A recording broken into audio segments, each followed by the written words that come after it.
Assalamualaikum warahmatullahi wabarakatuh.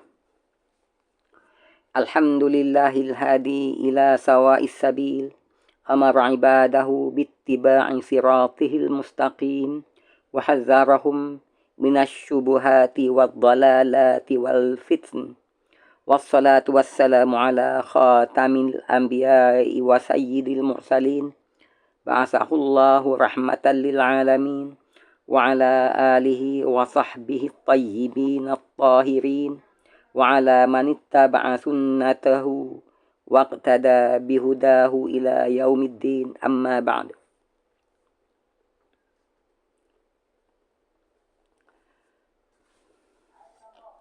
اللهم إنا نعوذ بك من أن نشرك بك شيئا نعلمه ونستغفرك لما لا نعلمه. Allahumma, ya Allah ya Tuhan kami, sesungguhnya kami mohon berlindung kepadamu daripada kami mempersekutukan sesuatu apapun jua denganmu dalam keadaan kami mengetahui kesesatannya.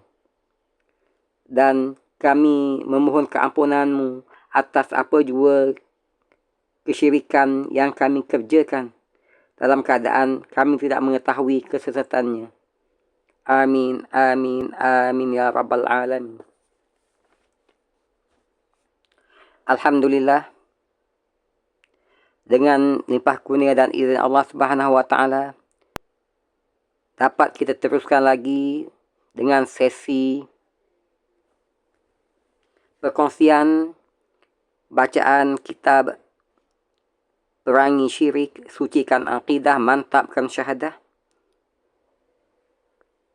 Untuk sesi perkongsian audiobook yang ke-20 insya-Allah. Semoga perkongsian bacaan kita sebelum ini dan yang seterusnya akan sangat-sangat membawa manfaat kepada meningkatnya ilmu yang bermanfaat bagi kita dan menjadi asbab untuk Allah kurniakan kita kefahaman yang tepat mengenai agamanya. Menjadi asbab juga untuk bertambah eloknya dan sempurnanya iman dan amal kita. Jauh daripada apa jua bentuk kesyirikan pada Allah Subhanahu wa Ta'ala. Jauh daripada apa jua bentuk khurafat yang boleh mencacatkan agama kita, sebagai bekal untuk kita balik jumpa Allah dalam keadaan membawa hati yang sejahtera dengan iman dan amal yang sempurna, agar dapat nanti kita kembali jumpa Allah dalam keadaan Allah redha kepada kita dan kita redha kepadanya. Dan sepintas lalu berhubung kitab yang sedang kita ikuti ini, kitab Perangi Syirik, Sucikan Aqidah, Mantapkan Syahadah, hasil karangan Dr. Abdullah Yasin Hafizahullah.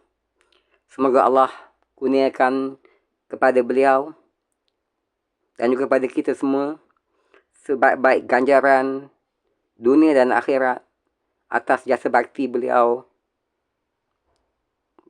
dalam menyampaikan dakwah Islamiah, insya-Allah.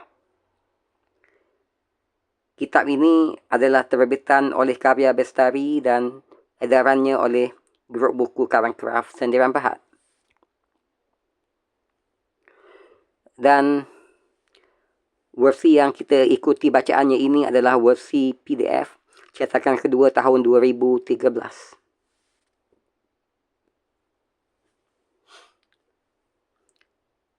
Sepintas lalu berhubung dengan isi kandungan kitab ini, alhamdulillah, dalam sesi-sesi terdahulu telah dapat kita kongsikan antara lainnya muqaddimah kitab dan juga bahagian 1 penjelasan 6 rukun iman, bab 1 Islam agama yang hak yang merangkumi subtopik akidah ataupun i'tiqad, akidah dan syariat, ilmu tauhid, perbahasan ilmu tauhid, jenis-jenis tauhid, tauhid dan ayatul kursi. Dan bab 2, ibadah dalam Islam yang merangkumi topik maksud ibadah, pembahagian ibadah kepada am dan ibadah khas, dan jenis-jenis ibadah. Dan juga sebahagian daripada bab 3, umat yang terbaik, iaitu subtopik Ahlu Sunnah wal Jamaah dan Wasitiyah Ahli Sunnah wal Jamaah. Semoga perkongsian yang terdahulu itu bermanfaat untuk kita semua.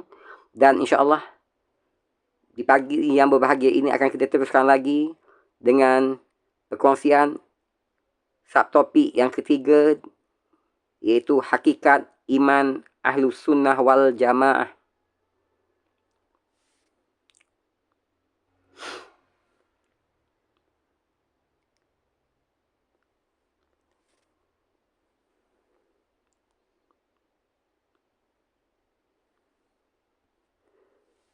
Ini adalah sesi perkongsian ke-20 bagi kitab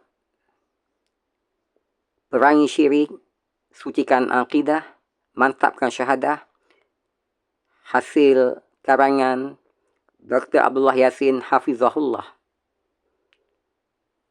Semoga bermanfaat untuk kita semua, insyaAllah.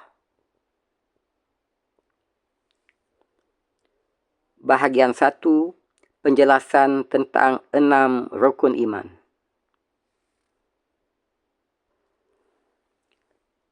A'udzu billahi minasyaitonir rajim. Wa ma arsalna min qablika mir rasulin illa nuhi ilaihi annahu la ilaha illa ana fa'budun. Dan tidaklah kami utuskan seorang rasul pun sebelum kamu, wahai Muhammad, melainkan kami wahyukan kepadanya bahawasanya tidak ada Tuhan yang berhak disembah melainkan aku, maka sembahlah olehmu sekalian akan aku. Suratul Anbiya ayat 25. Wa man yabtaghi ghairal islami dinan falan yuqbala minhu wa huwa fil akhirati minal khasirin. Barang siapa mencari agama selain Islam, maka sesekali tidaklah akan diterima agama itu daripadanya, dan dia di akhirat tergolong di kalangan orang-orang yang rugi. Ali Imran ayat 85. Sadaqallahul Azim. Bab 1, Islam agama yang hak. Alhamdulillah telah dapat kita kongsi isi kandungannya dalam sesi-sesi sebelum ini. Bab 2, ibadah dalam Islam, juga telah kita kongsikan bacaannya sebelum ini. Alhamdulillah.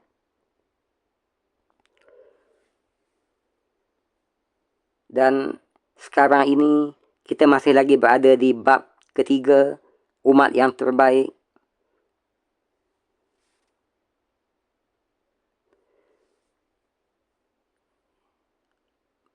Subtopik Ahlus Sunnah wal Jamaah. Alhamdulillah telah pun kita kongsikan bacaannya sebelum ini.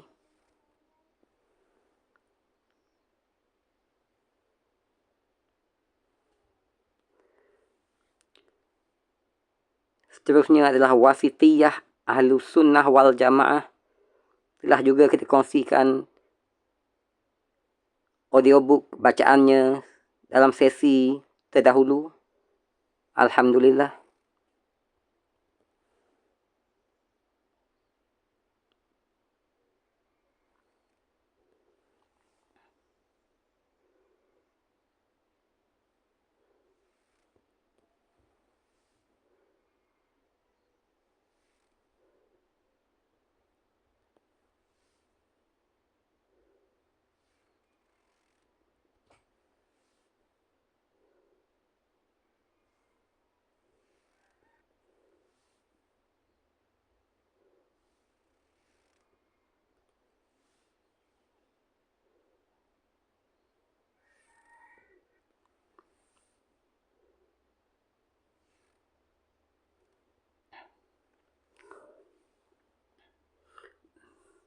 Dan insyaAllah akan kita teruskan lagi untuk sesi perkongsian audiobook ke-20 di pagi yang berbahagia ini dengan subtopik ketiga, iaitu hakikat iman Ahlus Sunnah wal Jamaah.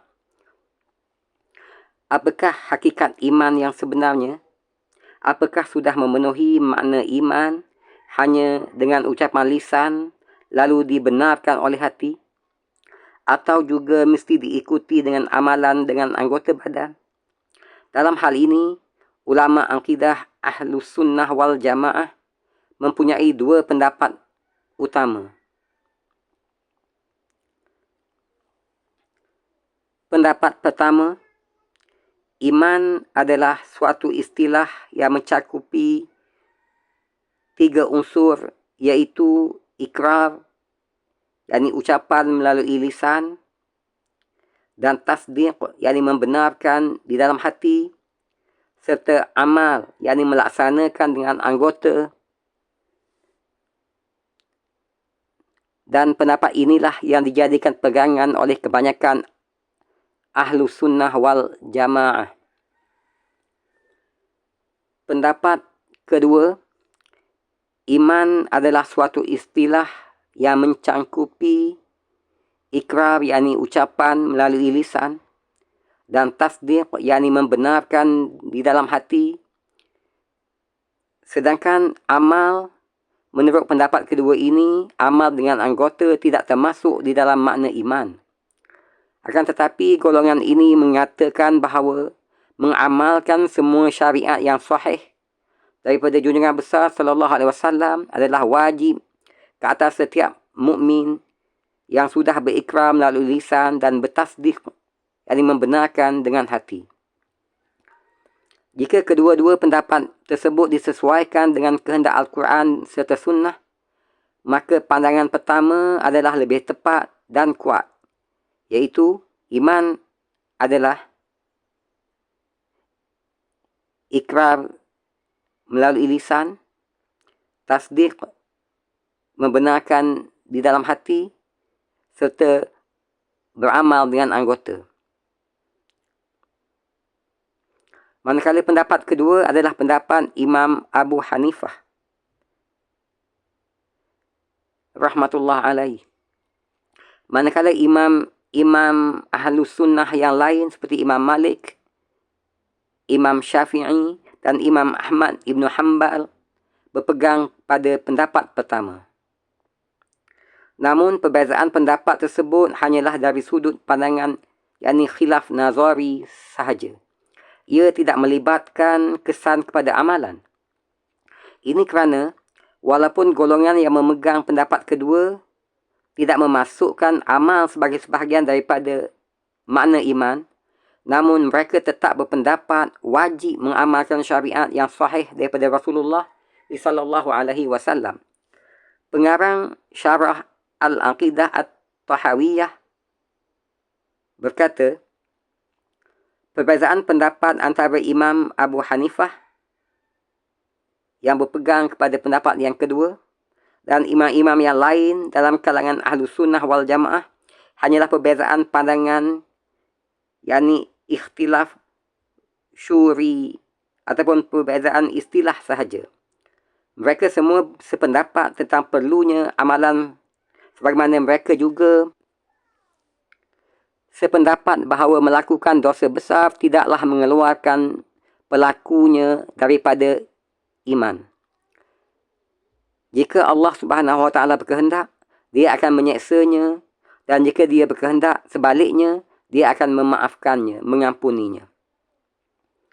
Sebabnya ialah bagi golongan yang mengatakan amalan anggota sebagai sebahagian daripada iman, mereka sebenarnya tidak menyamakan tahap amalan anggota sama seperti kedudukan ikrar melalui lisan dan tasdik dengan hati.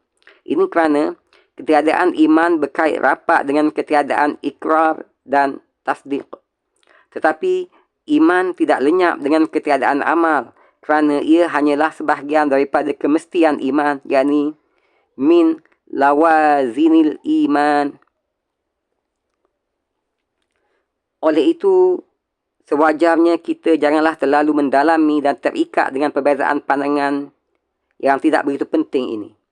Perkara yang paling penting untuk kita ketahui ialah beberapa kriteria yang disepakati oleh kedua-dua pandangan tersebut tentang siapakah yang layak dan tidak layak dimasukkan ke dalam makna iman. Kesemua ahlu sunnah wal jamaah sepakat bahawa tidak termasuk dalam iman orang yang berikrar melalui lisan secara zahir tetapi mendustakannya dengan hati. Mereka lah golongan munafiqun yang mana Allah Subhanahu Wa Taala telah ceritakan di dalam Al-Quran. Mereka akan mendapat siksaan yang lebih berat berbanding orang derhaka dan tempat tinggalnya pula di bahagian neraka yang paling bawah.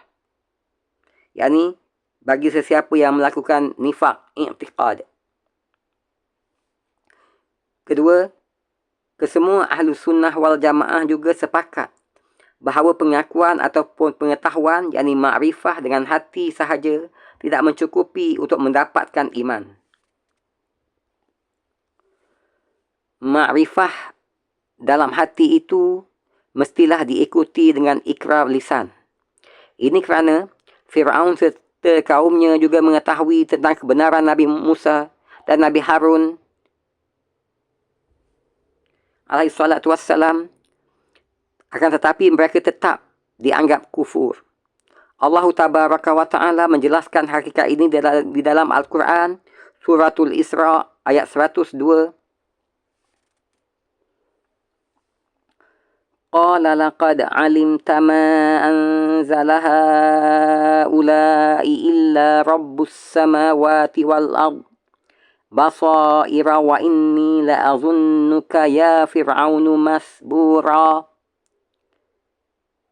Musa menjawab, sesungguhnya kamu telah mengetahui bahawa tiada yang menurunkan mukjizat-mukjizat itu kecuali Tuhan yang memelihara langit dan bumi sebagai bukti-bukti yang nyata. Dan sesungguhnya aku mengira kamu, wahai Fir'aun, seorang yang akan binasa. Allah Subhanahu Wa Ta'ala juga berfirman tentang sikap ahli kitab terhadap Nabi Muhammad SAW sebagaimana firman-Nya dalam suratul An'am ayat 20.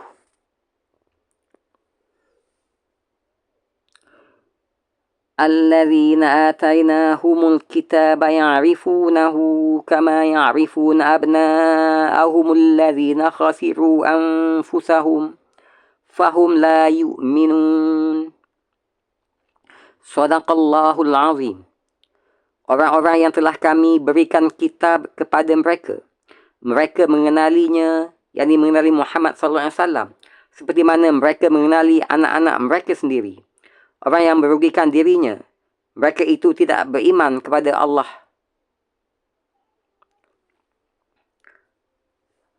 Bahkan iblis juga mempunyai makrifat ataupun mengetahui tentang Tuhannya, tetapi dia tetap mendahaka dan menjadi pemimpin kepada semua golongan kafir.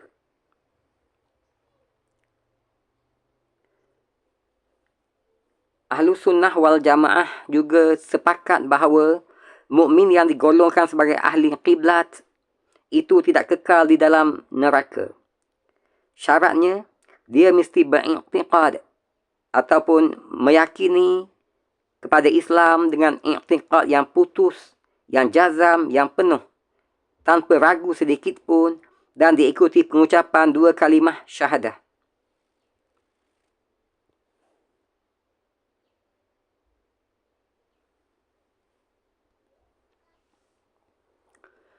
Andai kata tidak memenuhi 2 unsur ini, 2 kriteria ini, maka dia pada asalnya, yakni pada prinsipnya, tidak termasuk di dalam ahli qiblat, kecuali bagi orang yang tidak mampu bertutur seperti bisu atau atas sebab-sebab tertentu.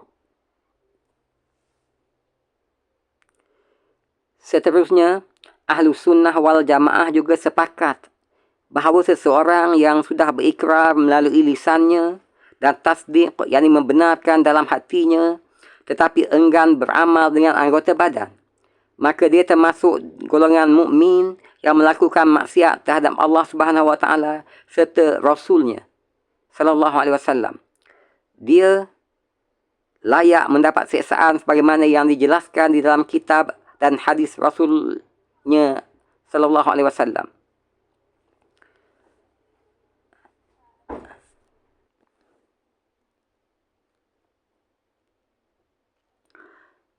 Selanjutnya, Ahlus Sunnah wal Jamaah juga sepakat bahawa pelaku dosa besar tidak dikatakan kafir selagi mana dia tidak menghalalkan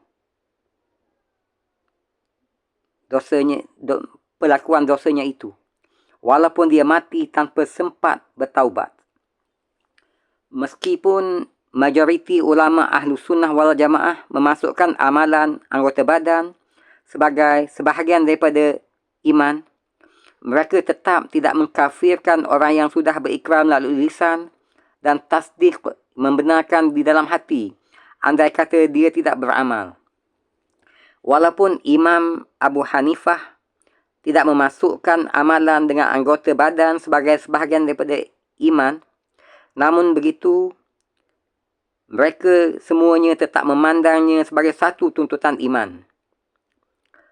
Akan tetapi, mereka semua bersepakat bahawa tidak kafir jika meninggalkan amalan, selagi mana tidak menghalalkan perbuatan tersebut. Ahlus Sunnah wal Jamaah tidaklah berbeza pendapat bahawa hakikat iman iaitu ikrar melalui lisan, tasdik membenarkan di dalam hati, dan beramal dengan anggota hanyalah jika ia dipandang dari sisi Allah Subhanahu Wa Taala dan kelayakan memasuki syurga serta tidak kekal di dalam neraka. Tetapi jika iman dipandang dari sudut hukum hakam di dunia, maka ia sudah mencukupi dengan ikrar melalui lisan, pengakuan dengan lisan, dan mengucap 2 kalimah syahadah.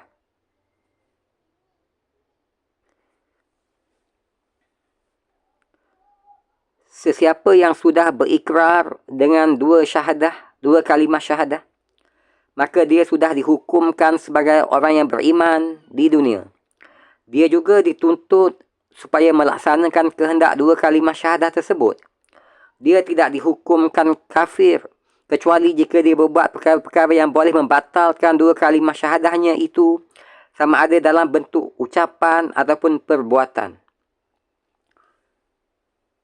Ini berdasarkan hadis sahih riwayat Imam Muslim daripada Usamah bin Zaid bahawa beliau pernah membunuh orang kafir yang sudah mengucap La ilaha illallah. Beliau berasa tidak tenteram dengan perbuatannya itu, lalu diceritakannya kepada Rasulullah sallallahu alaihi wasallam. Lalu baginda sallallahu alaihi wasallam bersabda, "Adakah dia mengucap La ilaha illallah lalu kamu bunuh dia?" Usamah radhiyallahu anhu menjawab, "Ya Rasulullah, dia mengucapkannya kerana takut kepada senjataku."